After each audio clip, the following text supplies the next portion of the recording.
unpredictable, but in the end it's right. I hope you had the time of your life.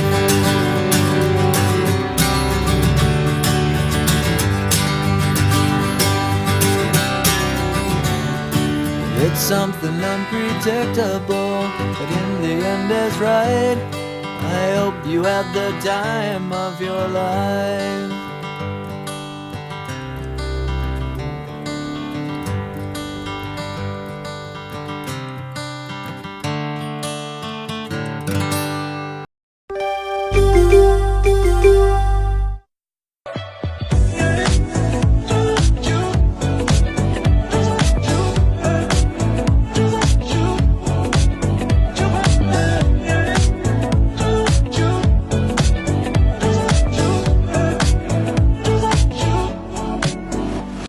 Five, four, three, two, one. We are on the air, and for some reason, it feels more exciting than it's been in a long time. I mean, this is a long time coming. I'm sure you all know what's happening in the league right now. The vibe is different. It's very different. I mean, there's guys trying to get in that we're trying to get in that I feel bad aren't in. Some veterans, Some guys that we know are really good ball yeah, players. and then some rookies that actually played last year a little bit, like a Morty Sultan type. I mean, we're trying to find room for these guys, but we're in a great spot right now. It's tough. A guy like Zlotnick is texting me literally 10 times a day. I feel bad. And he's been trying to get in forever. And there's so many guys, Juber, etc. Yeah, but Juber played great today, by the way. It's a really tough situation. But listen, whatever happened, I'm sure you all know. And this is a long time coming. Last year, we had a shift in culture after what happened at the end of last year. Nothing bad, but I think it was for the best. We needed to move things differently. We had the idea, and it's not about talent, by the way. It's about want, commitment, and commitment, and enjoyment. One word. And being all in. Commitment. It's not everybody in the league is a 25-year-old first rounder. It's about commitment level, and anyone that's there that wants to be there, that comes early and leaves late, those are the guys that we want. That's what we want. And there are guys that are not playing this year that just we didn't feel had that commitment level in years past. And not to say they didn't have that to begin with, but things like we said the last time we spoke. But either way, nor here nor there. Oh, I hope you all at home are enjoying Carpool Chronicles. Yes, I am. I'm on the camera now. I have fun watching you guys. Hank's been fun. You've been fun. Sabon's been fun. 3 episodes in, we have some surprises this week upcoming, some extra awesome guests. But right now, the topic at hand is M&S. And now it's all about the draft. Right. And this is a report we always have fun doing. And there's a little bit of a different tinge to it because rookies are always good. There's a couple of rookies here that could be early rounders. Some of these rookies can potentially be MVP candidates. Yeah. Some of these rookies can potentially be Cy Young winners. And one of the beauties about rookies is you don't know what you're going to get. Some guys fall flat on their face we think. You know what's funny? Could be great. And sometimes these rookies, they get 1 or 2 weeks and they don't have a great get-go out of the gate. And they pull the plug on them. Like, for example, Tobias Robert Tobias. I think he would have been a good pitcher. I still firmly think he could have been a good pitcher. You know how I know that? Because after the 2 weeks where he pitched, he still raked for the rest of the year. He still hit well. I think he would have adapted. I mean, hey, got pitchers in our league that are still young. We could call him a veteran now, but my son Yitzhak's 18 only. Right. He got shelled for a couple of games early on, and then he threw shutouts. Go back to the famous perfect game. He gave up 10 runs in game one. And then he shut them down. So you got to give people time. Got to give them time. It's true. The problem is when they're rookies and you have a potential other option on your team, and if you're the other option as a captain, that's what happened. MC put himself on the mound. Right. And it's one of the reasons why MC is not in the league this year. So either way, Refuah Shlema, Mike. Refuah Shlema, feel good. Also, Nuni Refuah Shlema, also not in the league. Terrible news today. However, we're going to break this up into several different segments. Let's jump right in. Right now, we're just going to do one thing and one thing only. This is the rookie report. Rookie time. Listen up. For those of you that don't know, some of these rookies, we'll get to them one at a time. Well, I'll remind you guys. We have history with a lot of these guys. I'm going to remind you guys, some of you guys that are maybe not knowing names, and I'll remind you who they are, and you'll go, oh, I know that guy. So we're going to go in order of position. So the way they've registered in position. So first up is Ezra Cohen. Yeah, now Ezra did register for this league. He hasn't been able to get in. For years. Newlywed. And for those that you maybe don't know him, he played in the care tournament. And he was a monster. And he was a monster, hitting some big hits against some real pitchers, such as Max Yedid, who's a star pitcher. He knows. He knows exactly. Edmund Beta has faced him. He's hit him. So Ezra Cohen, I think, could be a bona fide bat. I mean, he's not a kid. No, not at all. His stature he's a really big kid. 6'1", right? And he's got the softball shape you're looking for, and he's got a vicious hack at the ball. Now, could he have a long swing? Is he perfect? Again, he's a rookie and he's 22 years old, but he's got a load of power.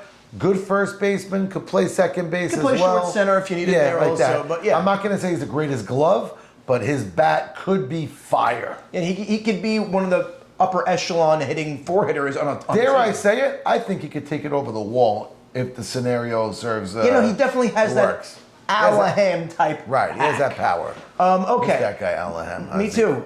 Next up, he tore his pelvic or something. Yeah, his balls. I don't know. Ball sack. Yeah. Next up is one of your boys. Yes, Ralph Casson. Ralph Casson actually played in the football league that I ran, and he's a pretty good player. He's got good hand-eye coordination from what I saw. Exactly the way you just said it for football. Pretty good player. That's what he is in baseball. Line drive hitter, sees the ball well. He's not going to get overpowered by anybody's speed in this league. And he could play third. He could play second. He played in the care tournament on my team. We went all the way. And he played really, really well against a lot of good pitching again.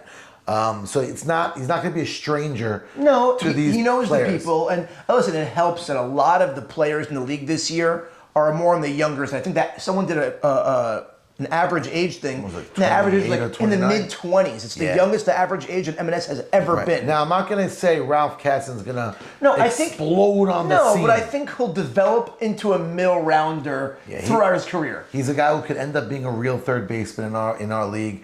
I think a very solid second baseman and a good bat. Yeah. A guy who could get a hit any given time. Now, the next up on this list is someone that I'm excited about. Right. You were just talking about third base. This kid could pick it at third. He's technically not a rookie, but he does qualify. He was on the Saban Cubs years back as a 17-year-old kid. Only played 4 games, but he was that an irresponsible 17-year-old who forgot when the games were. Right now, he's a responsible 22-year-old, and he grew into an amazing athlete. From when he played last time to now, I think he grew 3 inches. So I spoke about DFL football before. He's a star quarterback in DFL. He's got pop. He's got a whiz of a glove at third base, and I'm super excited about Zach Casson. Not having, there's a lot of times, and we've seen it, great basketball players don't translate to softball. Not all football players translate to softball, but having the DFL now and you watching these real athletes. It shows you they're athletes. Athletes are athletes.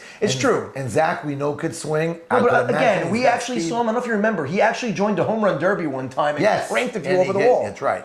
So he's a long, tall kid now. Big kid. So And he's got excited. He's got what you like to call moxie. He's got that going about him. He wants to be up in a big spot.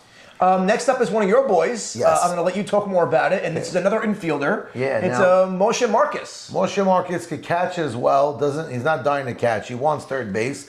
I don't see third base happening for him this year. So many good left side of the infield guys. A lot. Maybe the way a draft works out, someone could get him if they screwed up and didn't see, Could he hold it? He could. He's a good player, only getting better and better. I'm not going to call him a star either, but a player who's getting better and better. He's in good shape. He cares. You talked about being all in. Oh man, is he all in? Yes, this is what we want. So when we had this new concept of you sign up, the guys that have been dying to play for the last 2-3 years. I didn't toss anybody. Yeah, and we're not tossing anybody.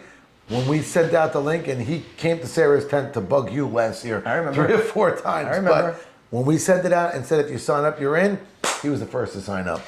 His commitment. And the next guy is another guy that almost joined last year, but you think it has the leg up for Rookie of the Year. I do. I have a guy I'm saving in the chamber in a minute. You'll see who, but this guy, you'll talk more about him. He is another third baseman. A lot of infielders in this crop is Charles Sultan. Charles Sultan. I think he could be a future shortstop. But yeah, I think third base is his spot. He's tall, he's long, he got even stronger. I think he's been hitting the gym. He's in great shape. He's got a ton of power. Some of these guys know him. Listen, he's got the pedigree. He's got half a Safdie, half a Sultan. Yes, So. he's got the family The bloodlines. pedigree. He does. WWE little shout out, but Charles Sultan is definitely up there as a top type player. Where do you see him batting in the lineup year one? Year one, I think that you can start him in 6, 7, or early on, because these guys, I don't see anybody taking them that early because there's a lot of other good players. There's known commodities still in the draft. Right. But like a Morris Shamma type, right? Right. The guy was runner-up to rookie. I know he's 50, but he's still Morris. And there's guys like that. But Charles could work his way up into a lineup if he does what I think he can to 3, I'm not going to say 3, 4, 5, and maybe even 2, depending on the lineup. Wow, okay, so... But basically, he has the tools to be a potential star in this league. Star, yes. Okay, now next up is a guy that I think every pitcher loves. It's a guy that unbelievable. He comes with the pads, comes with the shin guards, comes with the helmet, the whole 9 yards. Not much of a bat, but he's a pitcher's dream, and that's A.Y. Slanger. Yeah, he's a little nutty. A little nutty. He's a little nutty. He's good friends with Nutty, we heard. Yeah, so I know Maxie D likes him. Other pitchers like him. He comes... Red Nesser, Aleva Shalom, would always say, guys, come with all your gear if you're going to catch. This guy would be a little bit of a fun fact. His dad was actually your rabbi, That's Rabbi right, Schlanger. one of the rabbis. Beautiful. Next up on this list is somebody that I'm super excited about. Actually was one of the M&S minors, and he was good back then as a kid. And he's a really good outfielder, part of this new Shadeh Torah wave of talent that's the influx coming in. That's Howie Hoffman. I haven't seen him in years. He's a beast. He was tall and long as a minor. Yeah, he's a beast. In like 9th grade. And somebody told me, I didn't see it, but recently somebody told me, forgot who it was, they saw Howie hitting on the field. Again, it was in practice, but the ball was jumping off his bat like it was jumping off of Hank's bat last year. He's got that. That's the correct way of saying it. The ball screams off his bat. And he's a lefty. Yep. There's something about that lefty stroke that always looks prettier and gives the offensive player an edge over everybody else. We have some more impact players as rookies coming up, and one of them, again, I don't know how it translates, but he's having himself a year in the BKS. Yeah. Rookie, up there for Rookie of the Year. His name is JoJo Levy. Whenever you see a guy on his WhatsApp, how his name is stored with like a baseball and a fire emoji, you know they're into it. Big shout out to Joey Dweck, the Hammer, by the way. Hammer, yeah, good job. Yeah, he's helping us out, scouting us players, and he's, like Sammy said earlier, bringing back the Brooklyn League after you left. It took a little lull, and he's trying to bring it back. Good job, and he really is working hard at it. And JoJo Levy's been great, and we are hear only good things. Yeah, and he's got the body, he's got the tools. They say he's a 5-tool type kid. Now, is he going to have a harder time facing the pitching? Probably. I think he will. Listen, it's gold. We know the gold ball from the mush ball. We know the pitching difference. I mean, he is facing a Mark Cohen if he's not on his team. I'm not even sure, but that's hard to but either way, he definitely will have an adjustment period. I see him being a late rounder, but a guy that could ascend. And now I don't know why he's reminding me of that Batesh kid that played for 1 year. Maybe 3? No. The other Batesh. He was a good outfielder. Joey Batesh? Joey Batesh. Joey's a real 4-hitter, though. Real hitter. He was on Diamond but he Busters. wasn't that great in the field. Right, and he thought he was. Right. Joey, I love you. I don't know. JoJo's what position? Left field. Left field. Outfielder also. So the goal ball adjustments can only help him offensively, but outfield's going to be tough. Could be hard. Next up is my pick for Rookie of the Year, potential Cy Young, potential. Listen, I coached him. I do have an affinity towards this gentleman. He talks a bigger game than anybody we've ever seen in recent memory. He's helping the media, and I'm going to have so much fun behind the camera. You know, I heard he's second guessing himself now that he's like, wait, are the teams the same as the tournament teams? Are the same? He's hearing a lot of pushback, and that's none other than my good friend Sal Assis. By the way, Shanari Shona got married, good for him. And Sal he's a flamethrower. He's a real bat. However, I am, and just like you are, the only bugaboo I think we're going to have a concern with is when he loses the strike zone, he loses the strike zone. That's scary. Yeah, it happened in this past year's tournament, the Ben Salem tournament. He did? He pitched his team to the World Series, lights out dominant. Then all of a sudden, World Series, second inning, he walked like 6 straight guys. That's scary. Dangerous. You know, you mentioned Mark Cohen's name earlier. I'm not going to put him in the same thing, but a guy like Mark could strike out 3 but could walk 6. When you walk that many, that one big hit. The difference is Mark Cohen looks like Mark Cohen, and Salas he's a specimen. So. He's going to have to. I mean, I don't know if he's not going to end up being with Saban because Saban already has Yitzhak, but whoever is going to be behind him, if he's walking the ballpark, you can get frustrated. You need a good captain behind him. Yes, and you could hurt your defense too. So he's uber talented. He's uber excited, and it seems like he's all in. He thinks, he said, and I quote, I didn't go in the first 2 rounds. What kind of nonsense is this? He goes, Edmund Bate is a first rounder? What a joke your league is. I'm so excited to see how this goes down. Me too. Because we don't usually get that. Everybody usually just says, come in, they're quiet, Edmund. Yeah, the Derek Jeter quotes, everybody's great. He ain't no Edmund. I love it. Cocky SOB. Let's see if he can put his money where his mouth is. Next up, another cocky individual. Yes. Another DFL athlete. Now, he's not talking so much because I think he only speaks French. Yes. But oui. Avraham Ben Hamou. Ben Hamou. I'm a big fan. I coached this kid. He's a bat as well. He's got power to the right side. He's a righty. And one thing I like about him is something interesting you said about Solomon the other way. I don't think Ben Hamou is going to ever lose the zone. It's not going to fold. I think he'll throw strikes down. Maybe he'll get hit. He's a rookie pitcher. He has the edge. Are these guys adjusted to 46 feet? No, he does. He's done it. Okay. He's pitched in 46 feet, yeah. And Ben Hamou's a strong kid, too. Yeah, he's an athlete. I'm not worried about it. Now, a guy like Ben Hamou, should that team take a flyer? I'm not giving anybody draft advice, but should Ralph Hannon be on that team? Or even the next kid we're about to talk about, Richard Levy. Or Richard Levy. Richard Levy was a starting pitcher till Eddie Harari joined the fold. That's true. And Richard, as a man, said, okay, I'm a rookie, Max. Put me in the draft. You got it. If I end up on the mound, I end up on the mound. He's an athletic kid, which we're going to talk about now. Ben Hamou, by the way, is a dark horse if he's good for Rookie of the Year type. Yeah, there's so many of these types. Like we have bats, like we said in the outfield in Hoffman. We have the pitcher in Assis Ben Hamou. There's just a lot of options over here. Yeah, it's great. And guess what? Last year we had an awesome rookie class. The year before we had an awesome rookie class. The rookies, different, more impactful positions. Right. And now next up, we just spoke about Richard Levy. I know nothing about him. So Richard's skinny kid, great shape, fast as light, by the way. Hard-hitting pull hitter. He's an outfielder. He does want to pitch. I don't know if he's going to get the opportunity this year. Hopefully, I'm hoping it works out the way Yehuda Fallis worked out. Right, that was great for us. He ended up getting 5-6 games, and he earned himself the starting pitcher role. Refuah Shalema, Yehuda, we miss you. I hope you're going to be at the games. He will. He actually texted me today. I plan on being at every game. Yes, I want Fan of the Year if I can't win something else. Okay, there you go. You had ACL surgery, and he's already walking. And he's one of my favorites, so I'm going to miss him. I think he's everybody's favorite. Yeah, I'm almost tearing right now. But anyway, let's keep moving. Next up, we have a wizard on the infield, Zvi Rishti. Zvi Rishti now. His father's David Rishti. Yep. Hits like his dad. That type of at-bat. All over the field. Exactly. Annoying. Right side. Exactly. In a good way annoying. Yeah, no, the best annoying. Right field, center field, left DR field. is proud. Yes, should be. And, like you said, he's got a real glove. He's playing short center field in the YMSL now, and from what I hear, he's only been really David good. played in our league for about 7 years or so, 8 years or so. David played shortstop for 2 years in our league. Back in the Norwood days. Yeah, that's right. Yeah, that was fun. Well, it's great to have his son. It shows you how the league is progressing. We're getting next generation goods. I'm feeling old, baby. It's getting grayer and grayer. We are old. Let's just get that out of the way. I'm a grandpa. Next up, speaking about good infielders, here's another one. You could speak a lot about him because he's on your team in YMSL in the morning. That's right. So I coached against Noah Hakim for years, but now having the pleasure of playing so far. Is he related to the Hakims? Eddie Hakim? No, I don't. Maybe cousins, but not that I know. Maybe third. Or Hacktoons Hakim? But I'll tell you one thing about Noah. Eddie never fielded like Noah. Noah is unbelievable on the infield.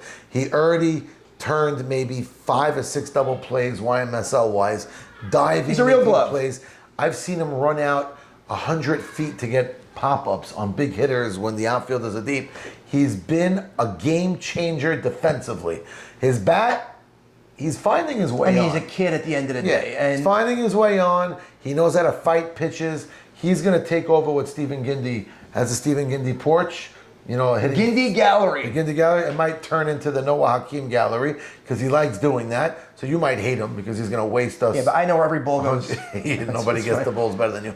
But he can play shortstop. Noah Hakim, He did register as a shortstop over here. 100%. If he's a team's shortstop, it's not a weak link, not even close. You could win the World Series defensively with him at shortstop. It just goes to show you that this class is better than I even imagined it before I even spoke about it. Offensively, he's getting on base in the morning, but he's not being that punch yet. But again, he's Bat defensive. 10. Oh, guess That's what what? he's doing, If by he's the a way. Morty Shrimp, I'll be thrilled. Are you kidding me? That would be great. But he's only getting better offensively, and defensively, he is there. Right. He's there. He doesn't. If he could get better, it's only like above. No, so it He's shows you a already guy there. like that whose glove is that special It is. can get drafted in the top upper rounds just because his glove is that great. Throwing But it's funny, I was people talking to out. Hank about this before we went on air the other day. It's interesting. Moneyball and softball became different. Now you can get a bat. It's not easy to get a bat. There are a lot of gloves like a Draft- Noah right. Hakeem. Draft the bats because there aren't that many of Right, them. like the Sal Fallis Right. used to go 5th, 6th round. People are Now, taking him second take him in the round. second round because you're going to get You could get a Noah Hakeem in the 7th. Exactly, So very it true. changed. It did. It did. Those power bats became more valuable. I think they were always sparse, but people would say, oh, the fielding's more important. But like I said, people realize When it. more defenders are coming up out of nowhere, Yeah, young kids that could run. grab the and bats, play. plug the defense Right. after. Now, Interesting. Noah's an infielder, shortstop, short center, or third base, by Right. the way.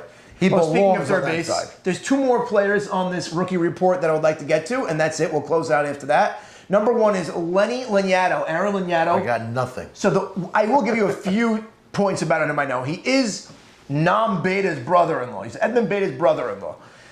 So he's probably going to be a guy that he's going to be targeting. Okay. And I have seen some clips of him in the BKS. He can play third base well. Okay. And Nam is looking to draft him as his left side of his infield. So Okay, it's good that to know. might just make this whole infield pool better. I like that. Yeah, and Because the if he likes him, and it's, by the way, third base in the night league, the throw is long.